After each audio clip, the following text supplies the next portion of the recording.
Hello, my name is Rochelle Mackey, and I decided to do my presentation on Julia Alvarez. Julia Alvarez was born in New York City, contrary to popular belief that she was born and grew up in the Dominican Republic.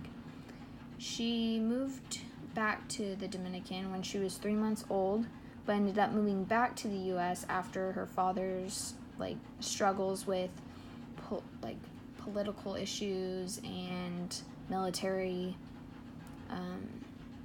When she moved back to the U.S., she had a hard time understanding English and was bullied for it throughout her school-age years. She became a professor, and in 1991, earned her tenure at Middlebury College, where she published her first novel, How the Garcia Girls Lost Their Accents. How the Garcia Girls Lost Their Accents is a novel about Julia and her family. The novel is filled with information about how the Dominican culture and language interfered with their lives in the United States. It reveals how one can feel stuck between two cultures. She shows pride in her Dominican culture throughout the story. However, she shares experiences where she wished she wasn't part of it. The main characters were Carlos, Laura, which are the parents, and then Yolanda and her 3 sisters. Carlos is the overprotective father. He didn't want to be a part of the military dictatorship in the Dominican, which led to them being forced to come back to the U.S. His political activities were the reason that the family had to come back. Laura was the mother.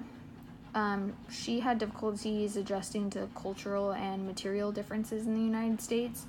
Her family name didn't hold as much importance here as it did in the Dominican, and that was another struggle she had. And she did her best to support her daughters throughout her struggles. Carla was the oldest daughter, and she had a hard time adjusting to the school system here, and being the oldest, it was harder for her to adjust to the language and the culture because she was so set in her ways already. And as an adult, she became a psychologist.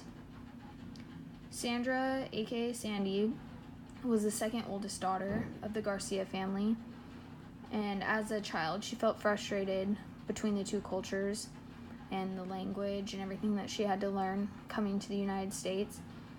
She was very artistic, but after breaking her arm, she lost that artistic vision, and that was one of the big struggles that she had.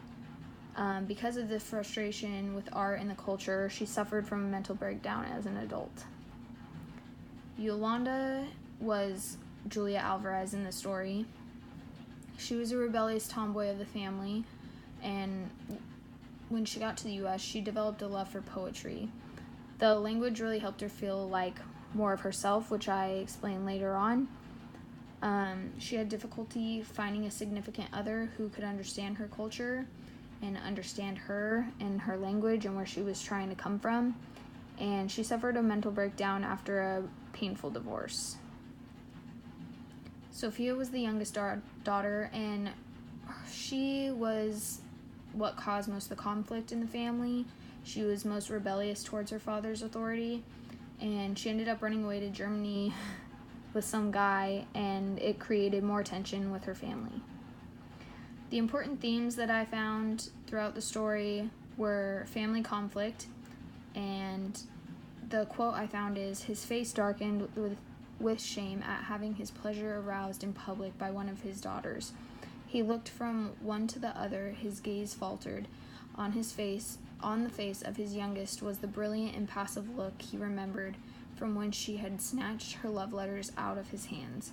The other one that I found was language, and the quote I found was, "She has been too frightened to carry out any strategy, but now a road is opening up before her. She clasps her hands on her chest. She can feel her heart pounding and nods. Then as if the admission itself loosens her tongue, she begins to speak English, a few words, apology at first, and then a flood of explanation." The article I found was by a girl who goes to Boston University, and she was in the arts and writing program, and she had to write this article about How the Garcia Girls Lost Their Accent. She focused on Yolanda's struggle with her identity, and it basically just explains how she had trouble finding her identity, and specifically feeling stuck between two cultures. She was eager to learn the English language and fit into U.S. culture, but didn't realize how it would interfere with her identity. Through the language, she gained a new way of thinking, especially towards herself as a woman. She rejected all the stereotypes that she learned in the Dominican, thus began her Americanization. She started to feel like the English language was the real her, and the article explains that when she became a passionate consumer of the English language, and it explains how the English language changed her life. The quote that I found is, Yolanda's English learning process has offered her new insights and has reshaped her old perceptions, giving her an American voice she desires. It really stood out to me just because I think the whole article and like most of the story is about how her language can really change her life, and the way that she lives her life can really change her life, and sticking to her old ways was not good for her, and she really flourished when she came to the United States. So yeah, and those are my references. Thank you.